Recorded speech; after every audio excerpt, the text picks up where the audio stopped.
బాలకృష్ణ గారు, మా ఆదిత్య 369 హీరో గారు. చెప్పండి సార్, మీరంత బిజీగా ఉంటూ అంత పెద్ద పెద్ద సినిమాలు చేస్తూ కూడా ఆదిత్య 369లో మీకు కనిపించిన ఆ స్పార్క్ ఏంటి? అంటే సినిమాకి వేరియేషన్స్ అప్పుడే ఇప్పుడు ఆయన చెప్పినట్టు ఒక లారీ డ్రైవర్ ఒక పక్క, నారి నడుము నారి ఒక పక్క, ఇట్లా రకరకాల సినిమాలు చేస్తూ అంటే ఒక ట్రెండ్ సెట్ చేయడం.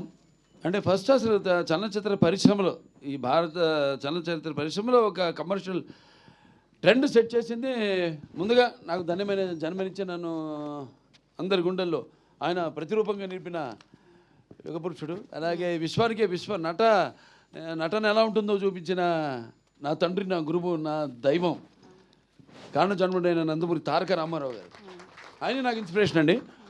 ఎందుకంటే ఇటువంటి వాటిల్లో అప్పుడు ఏదో ఒకటి కొత్తదనం మొదటి నుంచి కూడా ఆయన మంచి పండు వయసులో ఉన్నప్పుడు రాజు పేద డీ గ్లామరైజ్ క్యారెక్టర్ చేయడం, అదే ఇన్స్పిరేషన్తో నేను భైరవ దీపంలో మని కురుపి వేషం చేయడం, అంతకంటే ఘోరం అసలు. అందులో అయినా అంతా కొంచెం నీట్గా, ఇందులో అయితే అసలు టోటల్గా హంచ్ ప్యాక్, ఒక కన్ను మూతపడిపోయి పళ్ళు బయటకు ఉండి అంటే అట్లా చేయడం ధైర్య సాహసాలు ఇచ్చింది ఆయనే నాకు. అటువంటిప్పుడు ఎప్పుడు కొత్తదనం ప్రజలు కోరుకుంటూ ఉంటారు, డెఫినెట్గా వాళ్ళు ఉంటుంది, కానీ ఏంటన్నదే అది మనం ఎక్స్ప్లోర్ చేయాలి, అది ఇంపార్టెంట్. ఎందుకంటే దానికి ఒక సర్వే అంటే మనం ఒక ఆత్మ పరిశీలన చేసుకోవాలి. ఇంతవరకు చేసింది ఏంటి, ఇంకా ఏం చేయాలి, ఇంకా ఒక అదే యాక్టింగ్ అంటే నేను చెప్తుంటాను, అరవడమో లేకపోతే ఏడవడమో, ఒకరిని ఆనందపరచడానికి విసిరే నవ్వు కాదు. యాక్టింగ్ అంటే ఒక పాత్రలోకి, ఆ పాత్రలోకి అనుభవాలు మనకు తెలీదు, ఆత్మలోకి మనం వెళ్ళడం యాక్టింగ్ అంటే. సో అటువంటిది చేద్దాం, కొత్తగా చేద్దాం. అలాగే కృష్ణప్రసాద్ గారు, మన ముఖ్యంగా ఎస్పి బాలసుబ్రహ్మణ్యం గారు, ఆయన వెనకుండి సారథిగా ఈ చిత్రానికి వెన్నెముకై కృష్ణప్రసాద్ గారిని ప్రోత్సహించడం. నిర్మాత ఎవరన్నది కాదు, మంచి ఆలోచనతో వచ్చిన ఎవరైనా సరే వాడిని మనం ప్రోత్సహించాలి, కొత్తదాన్ని మనం ప్రజలు ఇవ్వాలి. మేము ఎప్పుడూ ఒక నిత్యావసర వస్తువులు లాంటి వాళ్ళం. అంటే చాలామంది అప్పటికంటే కూడా ముందు ఆలోచన చేసాం, ముందు జనరేషన్స్ని. Forward thinking. ఎవరు రేపు చూస్తారు, రిలీజ్ అయితే సినిమాని ఎలా ఆదరిస్తారు. ఎందుకంటే ఇప్పుడు నేను ఒక 2 జనరేషన్స్ కనెక్ట్ అయిపోయాను నేను. అది సినిమాల ద్వారా కానివ్వండి, లేకపోతే అన్స్టాపబుల్ ప్రోగ్రామ్ ద్వారా కానివ్వండి, అలా 2 జనరేషన్స్. అంటే నా కొడుకే కాదు, నా మనవాళ్ళతో కూడా నేను కనెక్ట్ అయిపోయాను. సో వాళ్ళకి ఇది కరెక్ట్ యాప్ట్ పిక్చర్ బాలకృష్ణది ఈ సినిమా. అన్ని సినిమాలు పిల్లలు కూడా చూస్తున్నారు, డైలాగులు చెప్తున్నారు. ఏది మా డాకు మహారాజు కానివ్వండి, లేకపోతే మా నేలకొండ భగవంత్ కేసరి కానివ్వండి, లేకపోతే అఖండ కానివ్వండి, లేకపోతే వీరసింహారెడ్డి కానీ. అటువంటిది మరి మెయిన్గా ఒక సింగతి శ్రీనివాసరావు అంత ముందు చేసిన సినిమాలు, ఆయన చేసిన ఎక్స్పెరిమెంట్స్. సో ఆ ఎక్స్పెరిమెంట్స్ నాకు ముందుగా ఆయన మీద ఒక నమ్మకం. ఇప్పుడు బాపు గారి డైరెక్షన్లో నేను శ్రీరామరాజ్యం చేసినట్టే. ఎందుకంటే బాపు గారు లేకపోతే ఆ సినిమాని చేసి ఉండేవాడిని కాదు.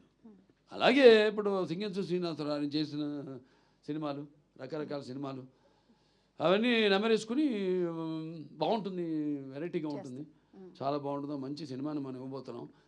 ఇప్పుడు అంటాను, ఇప్పుడు చాలామంది పద్మభూషణ్ వస్తే మీకు కొంచెం లేట్గా ఇచ్చారనుకుంటా. అంటే కాదు కరెక్ట్ టైంకి వచ్చింది నాకంట. ఎందుకంటే మళ్ళీ ఒక మామూలు సెకండ్ ఇన్నింగ్స్ అంటూ ఉంటారు మన ఇండస్ట్రీలో, అది ఆ పదం మన వంట పట్టదు. లేదు, సినిమాలు ఇచ్చాం, 3 సార్లు ఎమ్మెల్యేగా గెలిచాం, ఆ తర్వాత ఆహా అన్స్టాపబుల్ నంబర్ 1 ప్రోగ్రామ్గా నిలిచింది మన దేశంలోనే. మరి క్యాన్సర్ హాస్పిటల్ ద్వారా క్యాన్సర్ రోగులకు మనం సేవలు అందించడం, ఇవన్నీ కూడా చూసుకుంటే అప్పుడు నేను క్యాన్సర్ హాస్పిటల్ చైర్మన్ కాదు, ఒకళ్ళు ఇదివరకు ఏదైనా ఇటువంటిది ఇచ్చుంటే సో రేపు అంతే. ఇప్పుడు ఇందాక అన్నారు మాటల్లో, అది కాకతాళీయమో యాదృచ్ఛికమో అని. సో అలా సినిమా కూడా ఇప్పుడు జనరేషన్, ఇప్పుడు రేపు చూస్తారు జనం ఎలా దీనికి ఎలా అంటే అందరూ ఆల్ ఏజ్, ఒక ఏజ్ బ్యాడ్ ఇప్పుడు దేనికి. ఎందుకంటే ముఖ్యంగా ఈ సినిమాకి గుండెకాయ శ్రీకృష్ణదేవరాయలు ఆ పాత్రే మెయిన్ కాన్సెప్ట్లో, ఆ పాత్రను ఎన్నుకోవడం. ఇప్పుడు చాలామంది ఈ సినిమాని అంటే ఫ్యూచరిస్టిక్, ఇది ఫస్ట్ సైన్స్ ఫిక్షన్ ఫిలిం అట్లా చాలామంది ట్రై చేశారు. హిందీలో ఒక పిక్చర్ ముహూర్తం కూడా చేశారు సినిమా, ఇటువంటి సినిమా, దాన్ని షెల్ఫ్ చేసేసారు, తీయలేదు. అలా త్వరతో వచ్చిన సినిమాలు ఏవి కూడా ఇది ఇది మన సినిమా సక్సెస్ అయినట్టు ఏది సక్సెస్ కాదు సినిమా.